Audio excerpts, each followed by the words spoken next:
అందరికీ నమస్తే అండి. ఐఏఎస్ అధికారి, సీనియర్ ఐఏఎస్ అధికారి శ్రీలక్ష్మి గారు జగన్మోహన్ రెడ్డి గారికి అత్యంత విధేయురాలు, సన్నిహితురాలు. నేను ప్రత్యేకంగా చెప్పాల్సిన పని లేదు. అప్పట్లో రాజశేఖర రెడ్డి గారు ముఖ్యమంత్రిగా ఉన్నప్పుడు జగన్మోహన్ రెడ్డి గారికి సంబంధించిన షెల్ కంపెనీల్లో హెల్ప్ చేయడం, అలాగే ఓఎంసీ ఓబులాపురం మైనింగ్ కంపెనీలు, ఆ కంపెనీలకు సంబంధించి ఇల్లీగల్ మైనింగ్లో ఆమె కొంత హెల్ప్ చేయడంతో ఆమె జైలుకు కూడా వెళ్ళొచ్చారు. ఆరోపణలు ఎదుర్కొంటున్నారు, సిబిఐ విచారణ ఎదుర్కొంటున్నారు. 2019లో జగన్మోహన్ రెడ్డి గారు సీఎం అయినప్పటికీ ఆమె తెలంగాణ కేడర్లో పనిచేస్తుండటంతో ఆమెను ఏరుకోరి తీసుకొచ్చి మున్సిపల్ డిపార్ట్మెంట్ అప్పచెప్పారు. అలాగే భూమన కరుణాకర్ రెడ్డి గారు కూడా జగన్మోహన్ రెడ్డి గారికి అత్యంత సన్నిహితులు. అయితే ఇప్పుడు తాజాగా వైసీపీ హయాంలో జరిగిన ఒక పెద్ద కుంభకోణం మీద కూటమి ప్రభుత్వం అధికారంలోకి వచ్చాక మౌనంగానే ఉన్నారు. మరి లోపాయికారిగా కాంప్రమైజ్ అయ్యారో, ఎక్కడికక్కడ సెటిల్ చేసుకున్నారో, డీల్ చేసుకున్నారో, లేదా తర్వాత ఒక 6 నెలల తర్వాత 1 ఇయర్ తర్వాత దీన్ని కెలుకుదామని ఊరుకున్నారో, టెంపరీగా హోల్డ్లో పెట్టారో తెలియదు. కానీ ఒక పెద్ద కుంభకోణాన్ని ఇన్నాళ్ళు అడిచిపెట్టారు.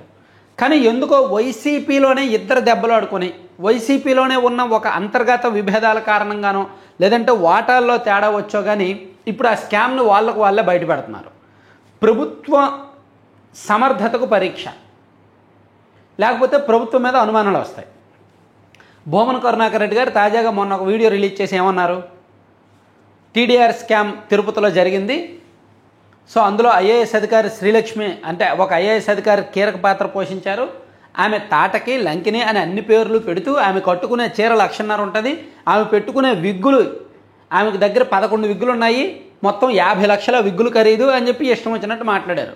అవన్నీ కూడా ఐఏఎస్ అధికారిని శ్రీలక్ష్మి గారి గురించే. కాసేపు శ్రీలక్ష్మి గారి గురించి ఆయన ఏమన్నారనేది పక్కన పెడితే, కూటమి ప్రభుత్వం అధికారంలోకి వచ్చిన కొత్తలో కావచ్చు, అంతకుముందు వైసీపీ అధికారంలో ఉన్నప్పుడు కావచ్చు, టీడీఆర్ బాండ్ల పేరుతో భారీగా స్కామ్ జరిగింది అని విపరీతమైన ఆరోపణలు వచ్చాయి. తెలుగుదేశం పార్టీ మీడియాలో కూడా విపరీతమైన వార్తలు వచ్చాయి. వైసీపీ అధికారంలో ఉన్నప్పుడు అండ్ టీడీపీ కూటమి అధికారంలోకి వచ్చిన కొత్తలో ఈవెన్ మంత్రి నారాయణ గారు కూడా చాలా సందర్భాల్లో మాట్లాడారు, టీడీఆర్ బాండ్ల కుంభకోణాన్ని సిఐడికి ఇస్తాము, సిట్ విచారణ వేస్తాము అని. కూటమి ప్రభుత్వం అధికారంలోకి వచ్చిన కొత్తలో. కానీ ఇప్పుడు సైలెంట్ అయిపోయారు. దాదాపుగా ఈ 1 ఇయర్ నుంచే సైలెంట్ అయిపోయారు. సిఐడి విచారణ లేదు, సిట్ విచారణ లేదు, ఏదీ లేదు. ఓన్లీ తణుకులోనే సుమారుగా ఒక 1000 కోట్ల కుంభకోణం జరిగిందంటారు. అండ్ తిరుపతిలో సుమారుగా ఒక 1,500 కోట్ల కుంభకోణం అంటారు. బాపట్ల, రాజమండ్రి, తెనాలి, అక్కడ ఇక్కడని కాదు, రాష్ట్ర వ్యాప్తంగా సుమారుగా 10,000 కోట్లకు పైగా కుంభకోణం జరిగింది అనేది ఒక పెద్ద ఆరోపణ. దీనిలో మరీ డెప్త్గా వెళ్ళక్కర్లా, జస్ట్ ఆ టీడీఆర్ బాండ్లు ఎవరెవరికి ఇచ్చారు, ఆ బాండ్లలో వాళ్ళు ఎందుకు ఇచ్చారు, వాళ్ళకి ఇచ్చిన స్థలాలు ఏమిటి, సో ఆ స్థలాలు ఇవ్వడం కోసం వాళ్ళ దగ్గర తీసుకున్నవి ఏమిటి, ఈ వ్యవహారాన్ని మొత్తాన్ని ఆ మున్సిపాలిటీల్లో ఈ టీడీఆర్ వ్యవహారం చూసిన సెల్లో ఒక్క వారం రోజులు కాన్సన్ట్రేట్ చేస్తే చాలు, మొత్తం స్కామ్ అంతా బయటకు వచ్చేస్తుంది. ఇదేదో మద్యం స్కామ్ లాగానో, లేదంటే గనుల స్కామ్ లాగానో నెలల తరబడి విచారించక్కర్లా, వందలాది మందిని సాక్షులుగా పిలవక్కర్లా, జస్ట్ ఆ రికార్డ్స్ పరిశీలిస్తే దొరికిపోతారు. వారం రోజులు కాన్సన్ట్రేట్ చేస్తే దొరికిపోతారు. 10,000 కోట్ల కుంభకోణం ఈజీగా నిగ్గు తేల్చేయచ్చు ఆధారాలతో సహా. ఆ బాండ్లలో ల్యాండ్స్ సర్వే నెంబర్లు ఉంటాయి, ఆ ల్యాండ్స్ ఎక్కడవి, ఎవరికి చెందినవి, వాళ్ళకి ఆ ల్యాండ్స్ ఇవ్వడానికి వీళ్ళు ఏం తీసుకున్నారు, ఆ మున్సిపాలిటీకి ఎంత మేరకు నష్టం వచ్చింది, ఇదంతా కూడా కనిపెట్టేయచ్చు. సో ఇక్కడ ఓవరాల్గా తెలిసిందేంటి, భూమన కరుణాకర్ రెడ్డి గారు ఎందుకు ఈ విషయాన్ని బయట పెడుతున్నారు, ఒకటి ప్రభుత్వానికి క్లూ ఇవ్వడం, కూటమి టీడీపీ వాళ్ళకి కూటమి ప్రభుత్వానికి క్లూ ఇవ్వడం, అరే బాబు మేము అధికారంలో ఉన్నప్పుడు ఇంత స్కామ్ జరిగింది, మీరేమీ చేయలేకపోతున్నారు అని. 2, వైసీపీ అధికారంలో ఉన్నప్పుడు టీడీఆర్ బాండ్ల కుంభకోణంలో నాయకుల పాత్ర లేకుండా కేవలం ఐఏఎస్ అధికారిని శ్రీలక్ష్మి గారి పాత్ర మాత్రమే ఉండడం. సో అందుకు నాయకులకు కడుపు మండి, అరే ఇప్పుడు కూటమి ప్రభుత్వం వచ్చాక నాయకుల మీద స్కామ్లు అని చెప్పి లోపలేస్తున్నారు, కానీ ఐఏఎస్ అధికారులను వదిలేస్తున్నారు.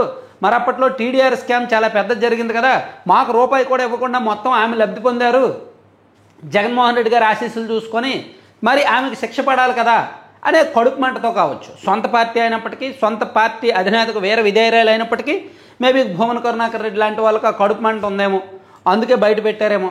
సరే ఏదైనా సరే ఒకటి మాత్రం నేను, ఎందుకు టీడీఆర్ బాండ్ల కుంభకోణాన్ని కూటమి ప్రభుత్వం ఎందుకు బయటకు తీయట్లా, మాటలతో ఎందుకు సరిపెడుతున్నారు? నిజంగా ఇది కుంభకోణం జరిగిందని గతంలో లోకేష్ గారు మాట్లాడారు, నారాయణ గారు మాట్లాడారు, చంద్రబాబు గారు మాట్లాడారు, అందరూ మాట్లాడారు. మరి అధికారంలోకి వచ్చిన ఈ 15 నెలల్లో ఎందుకు దాని మీద మౌనంగా ఉన్నారు?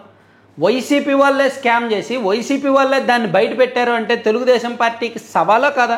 ఈ ప్రభుత్వం దాన్ని బయటపెట్ట నిగ్గు తేల్చాల్సిన అవసరం ఉందా లేదా? సో ఇదంతా కూడా ఒక నాటకీయత, ఒక సినిమాటిక్, ఒక డ్రామాటిక్ పరిణామాలు అయితే జరుగుతున్నాయన్నమాట. సో ప్రభుత్వం ఏం చేస్తుంది, ఎంత మేరకు దీని మీద ముందుకెళ్తుంది అనేది చూద్దాం. Thank you.